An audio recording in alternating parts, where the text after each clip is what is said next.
En fait, il faut que vous preniez l'habitude de voir la personne avec qui vous allez discuter comme un partenaire, comme quelqu'un avec qui vous allez collaborer, pas comme un adversaire que vous devez convaincre. La personne, elle joue dans votre équipe, et si elle fait mal les choses, c'est pas parce qu'elle a fait exprès. Elle a raté. Peut-être que c'est parce qu'elle a pas la même sensibilité, pas la même éducation, pas les mêmes manières de fonctionner, tout simplement. Et peut-être même qu'en fait, la raison pour laquelle elle fonctionne mal, c'est parce que vous avez fait une dinguerie et que votre comportement, il a provoqué le fait qu'elle arrête de bien se comporter sur certaines choses. Donc le but, ça va jamais être de l'enfoncer, de punir ou de vous venger. Parce que si jamais vous partez dans cet état d'esprit-là, vous êtes sûr à 400% que ça va très mal se passer. Et en plus, au fur et à mesure, va y avoir un mauvais jeu entre vous, de vous faire payer des trucs, genre t'as pas été cool avec moi, bah tu vas payer. Dans absolument toute ma pratique en tant que thérapeute, et même à vrai dire en tant qu'humaine, j'ai très rarement rencontré des gens qui avaient envie de mal faire. Surtout quand ça blesse leurs proches. On a globalement envie de se considérer comme étant une bonne personne. On fait les choses qui nous semblent être bonnes et juste en fonction de qui on est, de nos valeurs, mais en tout cas,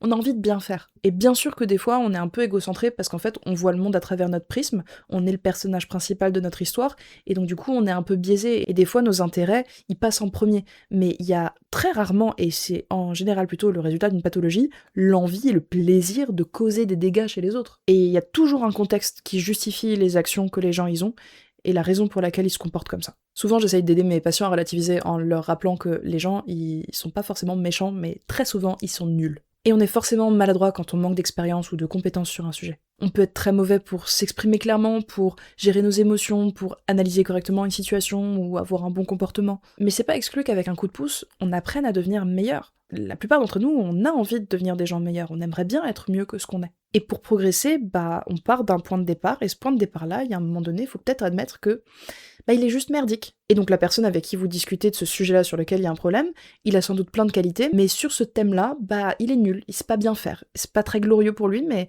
c'est son point de départ. Et donc on va essayer de partir main dans la main avec la personne plutôt que de la dénigrer et de juste juger qu'elle devrait mieux faire.